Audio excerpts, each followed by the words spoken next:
Hey everyone, Ryan Mense here, and I'm excited to finally share with you this review of the Shimoda Action X70 backpack. I've been using it for the past month now, and it's been lugging around my video equipment. So on the inside I have the Sony FS5, I got my Sony 200-600 lens, I got the Atomos Shogun Inferno 7" recorder, I got a couple other lenses, I got my audio equipment, I also strap a video tripod to the side, so all in all it ends up weighing around 42 pounds, which is not an insignificant amount of weight. So if you're looking for a big backpack to carry your gear, hopefully this review will help you out. I'm going to share everything that I liked about it, didn't like about it, so let's get started. First, I should make it known that Shimoda did send over the Action X70 backpack for me to review, along with the DV-XL core unit, which sits on the inside and holds the actual gear. So thanks to Shimoda for sending it over. Of course, they didn't stipulate that I had to say anything good, and surprisingly, they didn't stipulate I had to say anything bad, which is very weird. But hopefully you guys understand that I've been doing reviews long enough that I'm about to drop some unbiased knowledge on you in this review. So like I said in the beginning, the Action X70 carries a large amount of gear. So if you are a wildlife photographer and you're carrying around your 600 f4 or whatever super telephoto lens, you got a full grip body. Maybe you got a couple other lenses, you got a flash system, stuff like that. You can throw it at this bag and it's gonna be able to handle it all. The DV extra large core unit is the one you're gonna want for those kind of lenses. So I did some measurements, and like I said in the beginning, I have the 200-600 from Sony, which is not like a huge super telephoto lens. So with that, I did search out other actual 600 primes and stuff just to make sure that those would fit as well. And everything that I found does fit. This is about 18.1 inches long, 7.9 inches is the depth. So if you just want to double check on your own equipment, make sure that your lens hood, which is probably the biggest item, is 7.9 inches or smaller. Next thing I like about this backpack is the exterior material. So it's got this smooth tarp well, maybe tarp's not the right word, but you can just tell by looking at it and by feeling it that it's going to be water resistant. You can get it muddy and it's just going to wipe off. It's just a nice material being used for an outdoor backpack like this, so that's pretty cool. I like the way it feels more than like a nylon fabric backpack, which to me is pretty important. I mean, it's a thing that you are going to be touching pretty much every day. You're going to be throwing it on your back, so it's got to feel nice in that regard, and I think it does. Speaking of the tactile experience, those zippers, they're so nice. They pull very smoothly. And it's surprising because usually when I see backpacks that use this covering for the zippers, they're a lot more harder to pull, but somehow Shimoda manages to have a smooth pulling zipper while still having that little weather resistant sealing to them. And the zippers themselves are like a metal piece, and then attached to that is going to be the fabric pull. And for wildlife photographers, at least I'm pretty sensitive to the noise that these zippers make. And so when you're walking around with this backpack, I'm surprised that you don't really hear them at all, even though they do have the metal instead of just a straight fabric pull. Moving into the clips that are used throughout the backpack, not just these front ones, but your waist one, your side ones. All of these, they are also very smooth, so they're easy to release and easy to buckle in. And I don't feel like my fingers are ever in danger of being pinched, where some other backpacks that I've tried out, I've either pinched them once and I'm forever fearful again, or they're just the way that they're so hard to clip in, and the design of it all makes me worried about that. But these are just really nicely done. Smooth as well. Just everything that you kind of have your hands on this backpack is a nice, smooth experience. And then looking at the exterior still, there's a lot of attachment points, which is great to see. So as you can see, I got my camo blind on top here. It's just kind of strapped in with these buckle straps that are attached to these attachment points, front and back. And the front here, there's a couple more here, there's a couple more on the back, there's a couple on the sides.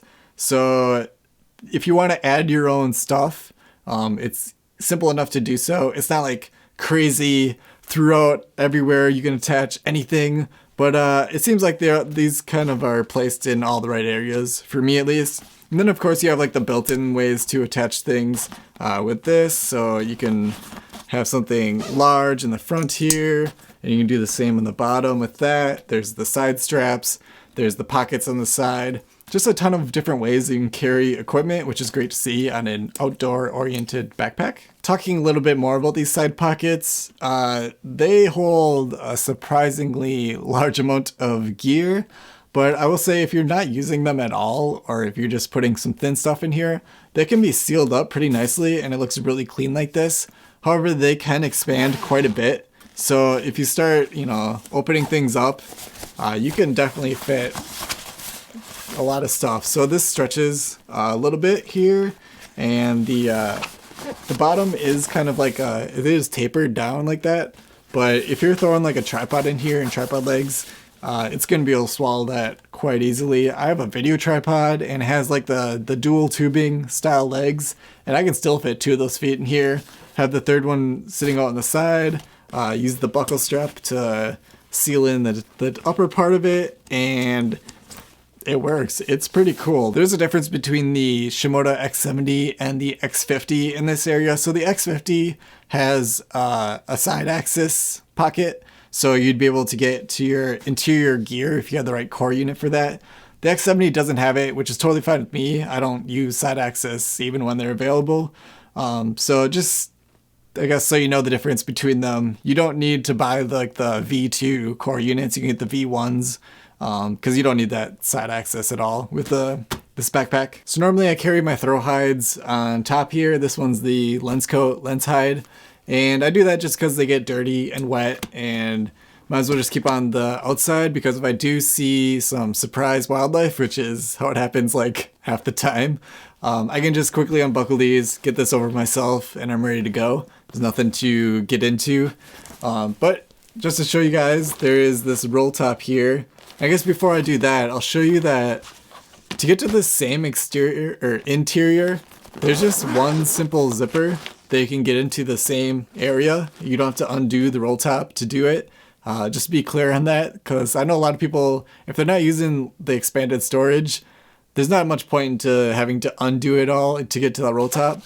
And Shimoda got your back, because you can just do that one zipper.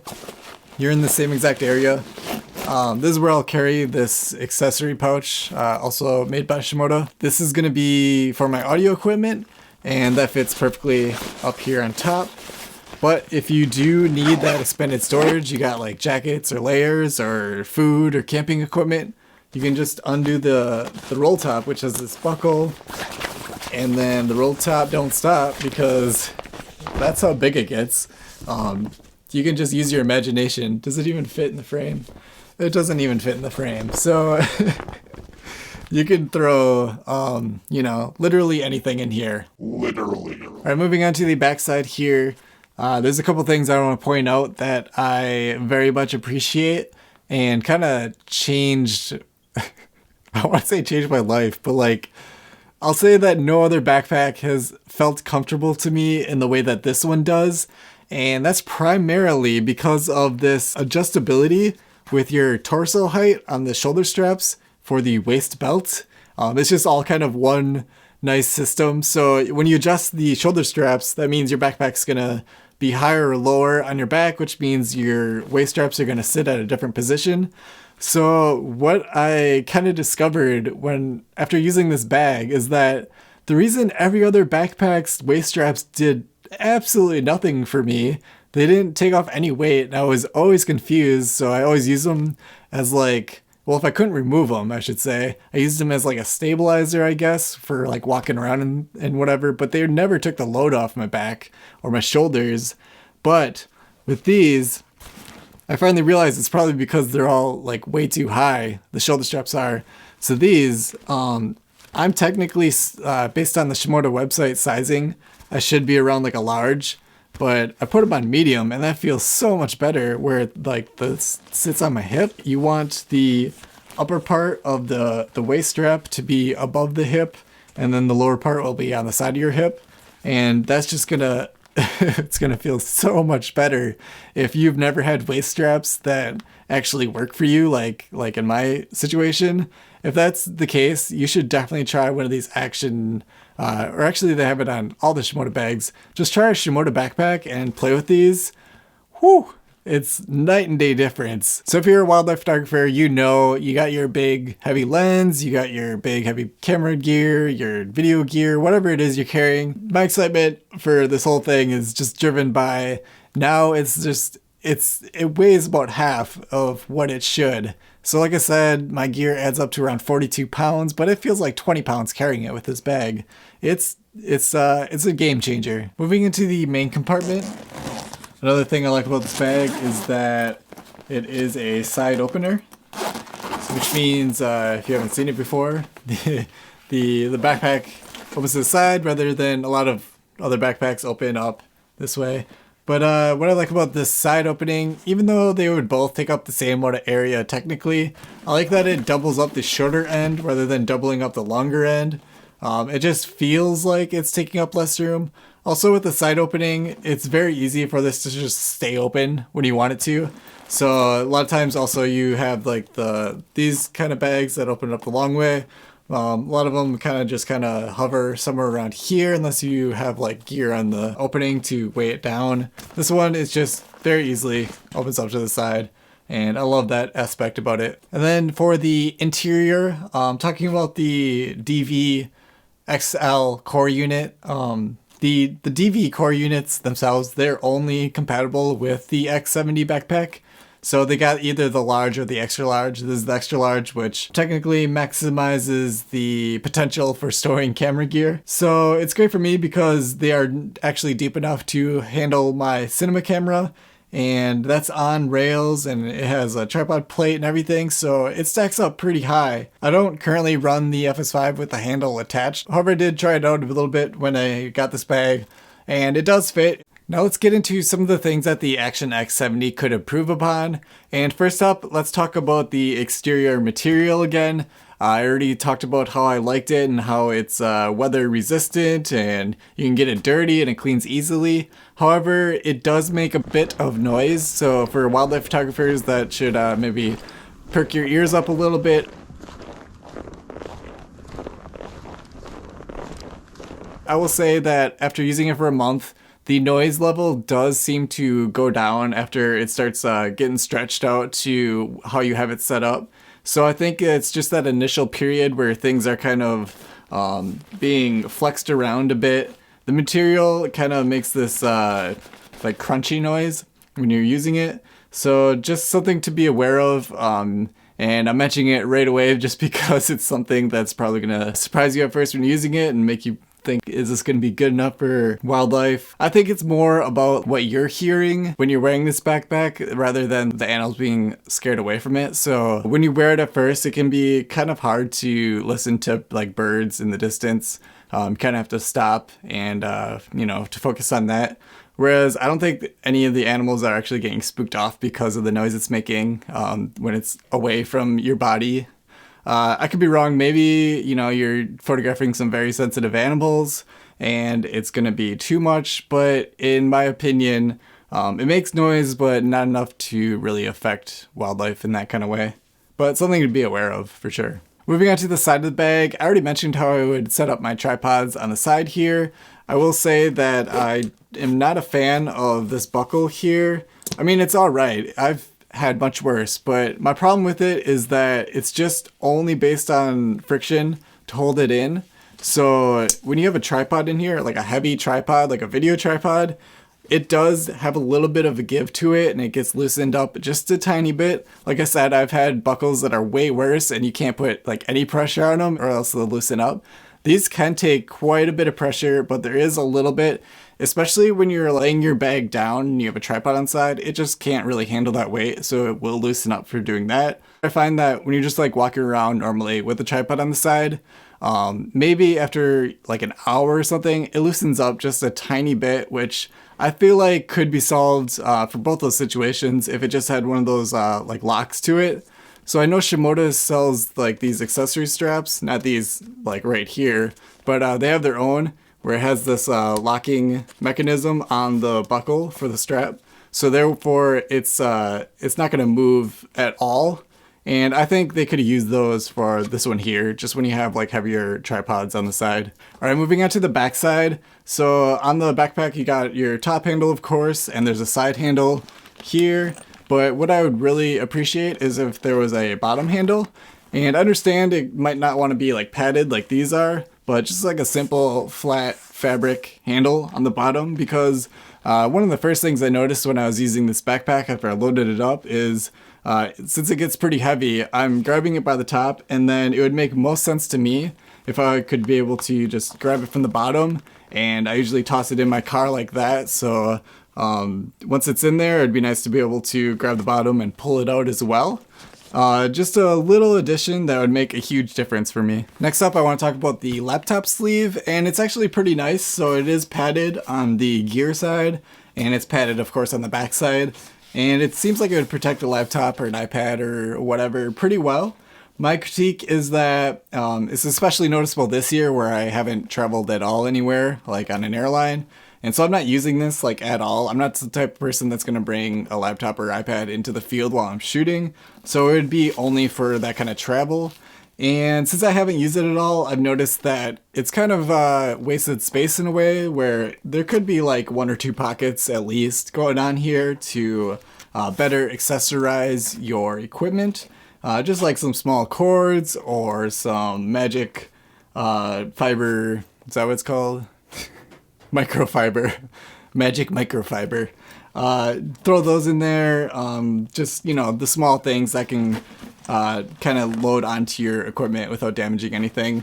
But I kind of understand their reasoning why maybe Shimoda wouldn't want to do that. Kind of seems like their philosophy is with the core units and the accessory cases and stuff, where everything is easily removable, or, you know, you switch out cases, you switch out the core units depending on what you need that day. And if things were built in like that, it's a lot harder to take things out or put things in when you need them on different days for the different situations. So instead of having a bunch of different pockets, I think what they expect you to do would be to buy an accessory case, throw that in the top instead, or you can get one of these like 4-panel ones, or I think they come in like 2-panel and 3-panel wraps, and you could probably just stuff one of those in there and use the space that way. So just something to be aware of is there's not a lot of built-in accessory pockets. You kind of they're depending on you to kind of supply your cases and set them in there instead. Also, on the topic of things that this backpack doesn't inherently include when you buy it, would be a rain cover. So I know a lot of backpacks do include rain covers when you buy them. This one just happens to not, although it does, like I said, have really nice fabric for repelling rain and snow and all that. But there's not like a full-on rain cover that you can throw on. You have to buy that separately.